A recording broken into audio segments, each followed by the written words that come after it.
अमीर लोग पैसे के लिए काम नहीं करते हैं, पैसा उनके लिए काम करता है। यह बात रॉबर्ट कियोसाकी ने कहा है। चलिए जानते हैं कि पैसा आखिर कैसे काम करता है। वीडियो को एंड तक देखें और वीडियो को लाइक करके चैनल को सब्सक्राइब कर दें। तो चलिए वीडियो को शुरू करते हैं। डैडी, क्या आप मुझे बता सकते हैं कि अमीर कैसे बना जाए? यह सुनते ही मेरे डैडी ने अपना शाम का अखबार नीचे रख दिया। बेटे, तुम अमीर क्यों बनना चाहते हो?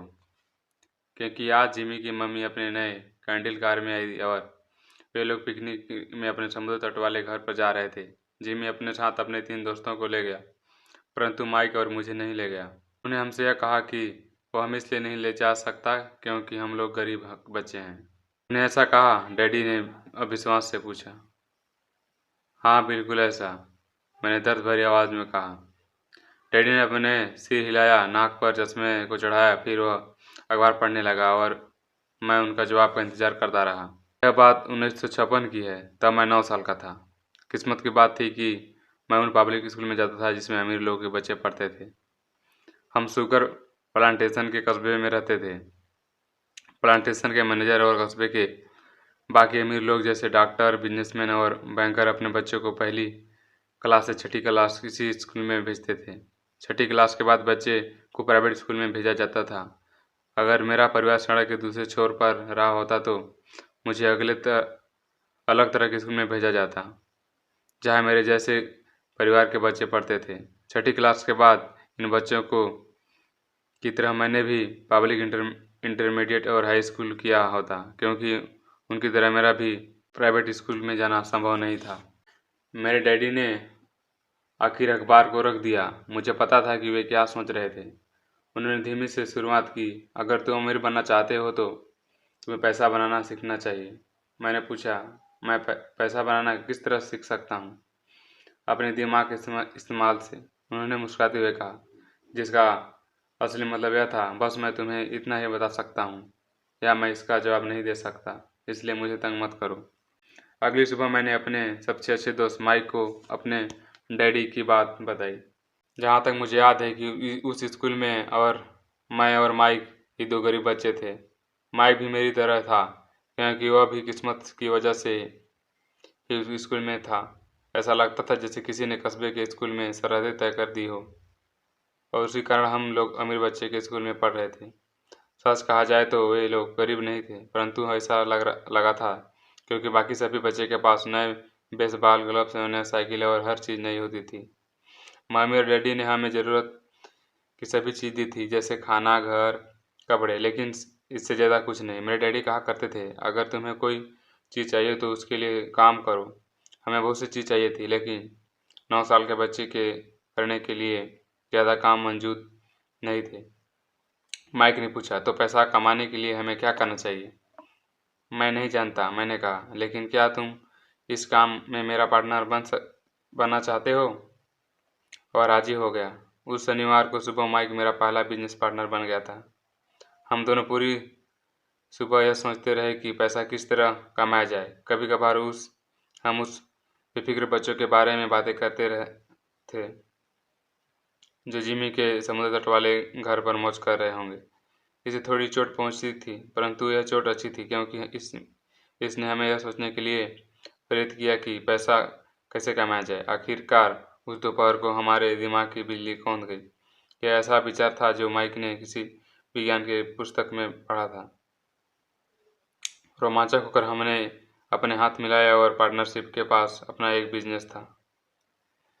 अगले कुछ हफ्ते तक मैं और माइक आसपास के इलाके में दौड़ भाग करते रहे, हर दरवाजों और दस्तक देते रहे और पड़ोसियों से कहते थे कि वे अपना इस्तेमाल किए हुए टूथपेस्ट ट्यूब हमारे लिए रख लें। हैरत से हमें देखते हुए ज़्यादातर लोग की मुस्कुराहट हमारी बात मान ली। कुछ ने हमें पूछा कि यह टूथपेस्ट तुम क्या करोगे? इसका जवाब में हमने कहा, हम आपको यह नहीं बता सकते, यह एक बिजनेस सीक्रेट है। सप्ताह गुजरते गए और मेरी माँ बहुत दुखी हो गई। अपने कच्चे माल को इकट्ठा करने के लिए हमने जो जगह चुनी थी वह वॉशिंग मशीन के ठीक पास ही थी। एक भूरी कार्डबोर्ड में डिब्बे में जिसके कभी केचप की बोतल रखे रहती थी। हमारे इस्तेमाल के लिए टूथपेस्ट और ट्यूब की संख्या बढ़ने लगी। आखिर एक दिन माँ ने सब्र का बांध टूट गया। पड़ोसियों के मुड़े तुड़े और इस्तेमाल किए हुए टूथपेस्ट ट्यूब्स को देखते देखते वह ऊब गई थी। उन्हें पूछा, तुम लोग क्या करो रहे हो? और मैं यह नहीं सुनना चाहता कि यह एक बिजनेस सिगरेट है। इस कच्चे को साफ करो दो या तो इसे मैं उठाकर फेंक देती हूँ। माइक और मैंने उससे हाथ पैर जोड़े और उन्हें बताया कि जल्दी ही हम कच्चा माल पर्याप्त जमा हो जाएगा और फिर हम उत्पादन शुरू कर देंगे। हमने उन्हें बताया कि हम कुछ पड़ोसियों की इस्तेमाल कर रहे थे ताकि वे अपने टूथपेस्ट ट्यूब ख़त्म कर लें। माँ ने हमें 1 हफ्ता की मोहलत और दे दी। उत्पादन शुरू होने की तारीख करीब आ गया था। दबाव बढ़ चुका था। हमारे वेयरहाउस के मालकिन यानी मेरी माँ ने हमारी पहली पार्टनरशिप कंपनी की जगह खाली करने की नोटिस थमा दिया था।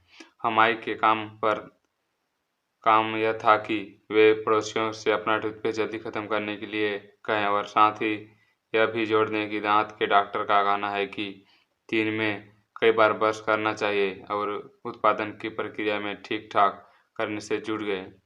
एक दिन मेरे डैडी अपने एक दोस्त के साथ कार में बैठकर पोर्च पे आए और उन्होंने आश्चर्य का ठिकाना नहीं रहा जब उन्होंने कहा 9 साल के 2 लड़के को उत्पादन की प्रक्रिया पूरी गति से जुटी देखा। हर जगह बारीकी सफ़ेद पाउडर बिखरा हुआ था। एक लंबे मेज पर स्कूल से लाए हुए दूध के छोटे कार्टून थे और हमारे परिवार के हिफाजी ग्रिल लाल धकते कोयले के साथ गरम पर जल रही थी। डैडी सावधानी से चलकर हमारे करीब आए। चूँकि हमारे उत्पादन की प्रक्रिया में पोर्च तथा कब्जा कर लिया था, इसलिए वे कार बाहर ही खड़े करनी पड़ी। जब वे और उनके दोस्त पास आए तो उन्होंने कोयले के ऊपर रखा एक स्टील का बर्तन देखा जिसमें टूथपेस्ट का ट्यूब पिघल रहे थे। उन दोनों टूथपेस्ट प्लास्टिक के ट्यूब में नहीं आते थे। ट्यूब शीशे के बने होते थे। एक बार पेंट जल जाने पर ट्यूब स्टील में बर्तन में डाल देते थे ताकि वे पिघल कर द्रव रूप में आ सके। इस पिघले हुए शीशे से हम छोटे छेद वाले दूध के कार्टून में डाल दे रहे थे। दूध के इस कार्टून को प्लास्टर ऑफ पेरिस भरा था। हर तरह फैला सफ़ेद पाउडर प्लास्टिक ही था जिसमें हमने पानी मिलाया था। जल्दबाजी में मैंने उसे बैग को गिरा दिया था और पूरी ज़मीन ऐसे लग रहा था जैसे वहाँ अभी भी बर्फ़ की तूफान आया हो। दूध के कार्टून बारीक बक्से थे जिसके भीतर प्लास्टर ऑफ पेरिस के सांचे थे। मेरे डैडी और उन्हें दोस्त ने हमें देखते रहे और हम पिघले हुए शीशे को प्लास्टर का पेरिस ट्यूब में ऊपर छोटे से छेद में डालते रहे। संभल कर, मेरे डैडी ने कहा। मैंने बिना सिर उठाए हामी भर दी। आखिरकार जब शीशे को डालने के काम ख़त्म हो गया तो मैंने स्टील के बर्तन को नीचे रख दिया और फिर उसे डैडी की तरह देखकर मुस्कुराया। उन्होंने हल्की मुस्कान के साथ पूछा, तुम लोग क्या कर रहे हो? हम वही कर रहे हैं जो आपने बताया था, हम अमीर बनने जा रहे हैं, मैंने कहा। हाँ, माइक ने सिर को हिलाते हुए कहा, मुस्कुराते हुए कहा, हम दोनों पार्टनर हैं। डैडी ने पूछा, और इस प्लास्टर के सांचे में क्या है? देखिए, मैंने कहा, इसमें एक अच्छी चीज़ है। छोटे हथौड़े से मैंने शीशे को ठोका जिससे बारीक खोल टूट गया। सावधानी से मैंने ऊपर के आधे प्लास्टर को हटाया और जस्ते के एक सिक्का बाहर गिर गया। ये भगवान, मेरे डैडी ने कहा, तो तुम लोग जस्ते के सिक्के डाल रहे हो? बिल्कुल सही, माइक ने कहा, हम वही कर रहे हैं जैसे आपने हमसे कहा था, हम पैसे बना रहे हैं। मेरे डैडी के दोस्त जोर से हंसने लगे। मेरे डैडी भी मुस्कुराए और उन्होंने अपना सिर हिलाया। उनके सामने आग और टूथपेस्ट के ट्यूब के बक्से के साथ सफ़ेद धूल में लिपटी हुई 2 बच्चे पड़े थे जो इस कान के उस कान तक खोलकर मुस्कुरा रहे थे। उन्होंने हमसे कहा कि हम सब कुछ छोड़कर उनके साथ चलें और घर के सामने वाली सीढ़ी पर बैठे। मुस्कुराते हुए उन्होंने जालसाजी शब्द का मतलब समझा। हमारे सपने धराशायी हो गए तो आपका मतलब यह था कि यह गैरकानूनी है? माइक ने काफ़ी तवाज़ से पूछा। छोड़ो भी, डैडी के दोस्त ने कहा। हो सकता है ये बच्चे अपनी जन्मजात प्रतिभा को विकसित कर रहे हों। मेरे डैडी ने उसे घूरते रहे। हाँ, यह गैर कानूनी है, डैडी ने नरमी से कहा, परंतु तुम लोग ने यह साबित कर दिया कि तुम्हें बहुत ज़्यादा रचनात्मक और मौलिक विचार हैं, इसलिए इसी तरह आगे बढ़ते रहो। हमें तुम पर गर्व है। निराश होकर माइक और मैं तकरीब 20 मिनट तक चुपचाप अपना सिर पकड़ कर बैठे रहे। इसके बाद अपने सारे अटाला साफ करना शुरू किया। पहले ही दिन हमारा बिजनेस चौपट हो गया था। पाउडर साफ करते हुए मैंने माइक से की ओर देखा और कहा, मुझे लगता है जिमी और उसको तो ठीक कहते थे, हम सचमुच गरीब हैं। जब मैंने यह कहा तब डैडी बस जाने ही वाले थे। बच्चों, उन्हें कहा, तुम गरीब तभी कहलाओगे जब तुम लोग हार मान लोगे। सबसे महत्वपूर्ण चीज़ यह है कि तुमने कुछ किया है। ज़्यादातर लोग केवल अमीर बनने के बारे में बात करते हैं और अपने उसके सपने देखते हैं। तुमने कुछ किया है। मुझे तुम दोनों पर गर्व है। मैं एक बार फिर से यही कहूँगा, आगे बढ़े चलो, हार मत मानो। माइक और मैं खामोश खड़े रहे। वे सब सुनते ही अच्छे थे, परंतु हमें यह पता नहीं था कि वे हमें क्या करना चाहिए। तो ऐसा क्या है डैडी कि आप अमीर नहीं हैं? मैंने पूछा, क्योंकि मैंने एक स्कूल टीचर बनने का फैसला किया था। स्कूल के टीचर अमीर बनने के बारे में नहीं सोचते, वह सिर्फ पढ़ाना पसंद करते हैं। काश कि मैं तुम्हें लोगों को मदद कर सकता, परंतु हकीकत में मैं यह नहीं जानता कि दौलत कैसे कमाई जाए। माइक और मैं पलटे और अपने सफाई अभियान में जुट गए। डैडी ने कहा, अगर तुम लोग यह सीखना ही चाहते हो तो अमीर कैसे माना जाता है तो मुझे मत पूछो। माइक, तुम अपने डैडी से यह सवाल पूछो। मेरे डैडी से? माइक ने हैरानी से कहा। हाँ, तुम्हारे डैडी। मेरे डैडी ने मुस्कुराकर दोहराया, तुम्हारे डैडी और मेरा बैंकर एक ही हैं, और वह तुम्हारे डैडी बहुत तारीफ करता है। उसने मुझे कई बार यह बताया कि पैसा बनाने से तुम्हारे डैडी का कोई जवाब नहीं है। मेरे डैडी? माइक ने एक बार फिर हैरानी से पूछा, फिर ऐसा क्यों? वे क्यों है कि स्कूल के अमीर बच्चे की तरह हमारा पास शानदार कार और आलीशान बंगला नहीं है। शानदार कार और आलीशान बंगला के होने या का मतलब यह नहीं होता है कि आप निश्चय रूप से अमीर हैं या आप पैसा बनाने की कला जानते हैं। डैडी ने जवाब दिया, जिमी की डैडी शुगर प्लांटेशन में काम करते हैं। उसमें और मुझमें ज़्यादा फर्क नहीं है। वे एक कंपनी के लिए काम करते हैं और मैं सरकार के लिए। कंपनी उन्हें कार खरीद दे देती है। इस समय शंकर की कंपनी आर्थिक संकट में फंसी हुई है और जिमी के डैडी के पास जल्दी कुछ नहीं बचेगा। तुम्हारे डैडी अलग है माइक। ऐसा लगता है कि वे एक साम्राज्य बनाते जा रहे हैं और मेरा अंदाज है कि कुछ ही सालों में अमीर बन जाएंगे। यह सुनकर माइक और मैं एक बार फिर रोमांचित हो गए। उन उत्साह से हमने अपने डूबे हुए व्यवसाय कचरे को साफ करते शुरू कर दिया। जब हम सफाई कर रहे थे तो हमने यह भी योजना बना ली थी कि अब और कैसे माइक के डैडी से बात की जाए। समस्या यह थी कि माइक के डैडी बहुत ज़्यादा काम करते थे और देर रात तक घर नहीं लौटते थे। माइक के डैडी के पास कई warehouse, construction company, sport और श्रृंखला 3 रेस्तराओं के कारण वे अपने घर लौटने में देर हो जाती थी। सफाई खत्म करने के बाद माइक बस पकड़कर अपने घर चला गया। वह अपने डैडी से बात करने वाला था, चाहे वह कितनी ही देर घर लौटे, और उन्हें पूछने वाला था कि वे क्या हमें अमीर बनने के तरीका सिखाने के लिए तैयार हैं। माइक ने मुझसे वादा किया था कि जैसे ही वह मुझे डैडी से बात करेगा वह मुझे फ़ोन करेगा, चाहे वो कितनी ही देर क्यों ना हो जाए। फ़ोन रात 8:30 बजे आया। ओके, अगले शनिवार, मैंने कहा और फ़ोन रख दिया। माइक के डैडी माइक और मुझे मिलने के लिए तैयार हो गए थे। शनिवार के सुबह 7 बजे मैंने शहर के दूसरे कस्बे में जाने के लिए बस पकड़ लिया। और सबक शुरू हुई। मैं तुम्हें 1 घंटे में 10 सेट दूंगा। 1956 की तनख्वाह के हिसाब से भी 10 सेट प्रति घंटा का वेतन कम था। माइकल और मैं सुबह 8 बजे उसके डैडी से मिले। वे पहले से ही व्यस्त थे और उनके पास 1 घंटे से भी ज़्यादा का काम मौजूद था। जब मैं उसे उनके साधारण छोटे से साफ घर में सामने पहुंचा तो मैंने देखा कि उनका कंस्ट्रक्शन सुपरवाइजर उनके पिकअप ट्रक का वहां से जा रहा था। माइक मुझे दरवाजे पर ही मिल गया। डैडी अभी फ़ोन पर हैं और उन्हें कहा है कि हम लोग पीछे के पोर्च पर उनका इंतज़ार करें, माइक ने दरवाज़ा खोलते हुए कहा। जब मैंने उस पुराने घर के दहलीज पर अंदर कदम रखा तो लड़की के पुराने फर्श के चरपराहट सुनाई दी। दरवाजे के भीतर सस्ती सी चरपाई थी। चटाई वहाँ इसलिए रखी गई थी ताकि फर्श के में पड़े हुए अनगिनत कदमों के निशानों को छुपाया जा सके। हालांकि वह साफ थी, पर यह स्पष्ट देखता था कि वह उसे बदल देना चाहिए।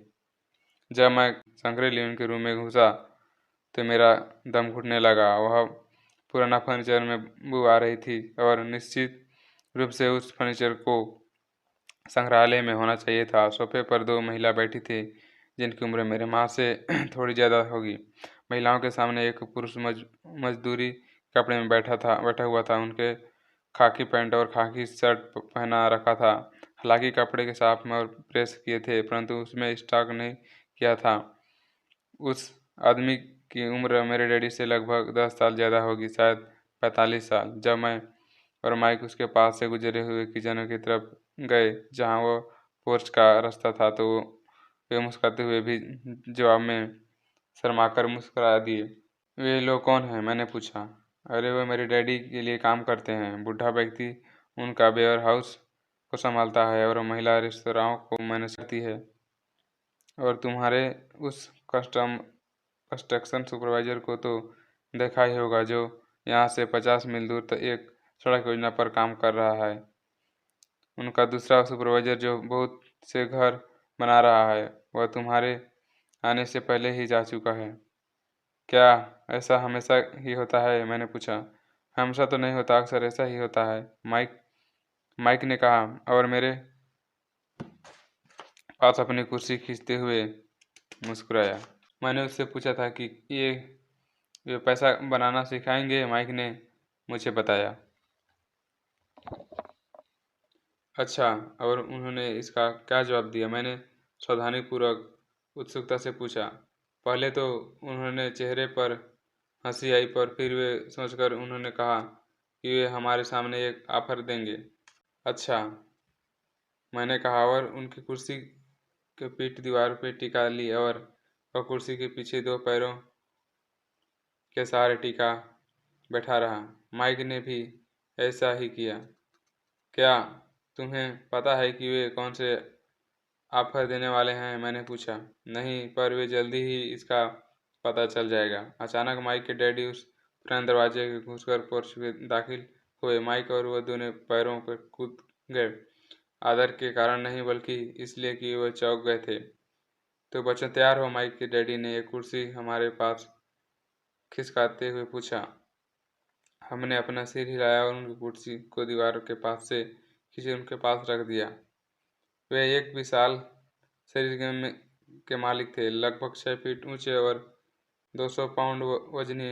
मेरे डैडी इससे ऊंचे थे लगभग, इसी वजह से और माइक के डैडी के 5 साल बड़े हैं। वे लगभग एक जैसे थे, हालांकि दोनों एक ही प्रजाति के नहीं थे। वे हो सकता है कि वे ऊर्जा एक सी हो। माइक का कहना है कि तुम पैसा कमाना सीखना चाहते हो। क्या यह सही है? रॉबर्ट बोले। मैं तत्काल सहमति में अपना सिर हिलाकर, हालांकि मुझे थोड़ा सा डर भी लग रहा था। उसने शब्द और मुस्कुराहट के छुपी हुई ताकत थी। अच्छा, यह रहा तुम्हारा ऑफर। मैं तुम्हें सिखाऊंगा, लेकिन मैं ऐसा क्लासरूम के शैली में नहीं करूँगा। अगर तुम मेरे लिए काम करोगे तो उसके बदले मैं तुम्हें सिखाऊंगा। तुम मेरे लिए काम नहीं करोगे तो मैं तुम्हें नहीं सिखाऊंगा। अगर तुम काम करते हो तो मैं तुम्हें ज़्यादा तेज़ी से सिखा सकता हूँ। अगर तुम सिर्फ बैठकर ही मेरी बात सुनोगे तो जैसा ही तुम लोग स्कूल में करते हो, इससे मेरा समय बर्बाद होगा। यह मेरा ऑफर है, इससे या तो मान लो या फिर वापस लौट जाओ। क्या मैं आपसे पहले एक सवाल कर सकता हूँ? मैंने पूछा। नहीं, इससे या तो मान लो या फिर वापस लौट जाओ। मेरे पास बर्बाद करने के लिए फालतू समय नहीं है। अभी ढेर सा काम पड़ा हुआ है। अगर तुम्हें तत्काल फैसला करने में क्षमता नहीं है तो तुम कभी पैसे कमाने नहीं सीख पाओगे। मौके आते हैं और चले जाओ, इसलिए तत्काल निर्णय लेने का क्षमता एक महत्वपूर्ण कला है। तुमने जैसा चाहा था वैसा एक मौका तुम्हारे सामने मौजूद है।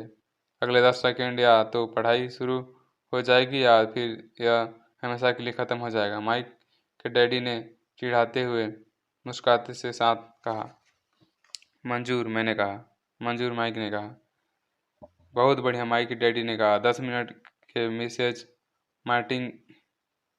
मार्टिन आ जाएंगी। इससे बातें करने के बाद मैं तुम्हें अपने साथ भेज दूंगा और तुम लोग का काम शुरू हो जाएगा। मैं तुम्हें हर घंटे 10 सेट दूंगा और तुम हर शनिवार 3 घंटे काम करोगे। पर आज तो मेरा सॉफ्टबॉल का मैच है, मैंने कहा। माइक डैडी ने अपनी आवाज़ को धीमा परंतु कड़क करते हुए कहा, या तो मान लो या फिर वापस लौट जाओ। मान लिया, मैंने जवाब दिया। सॉफ्टबॉल खेलने के बजाय काम करने और सीखने के विकल्प चुनने में ही समझदारी है।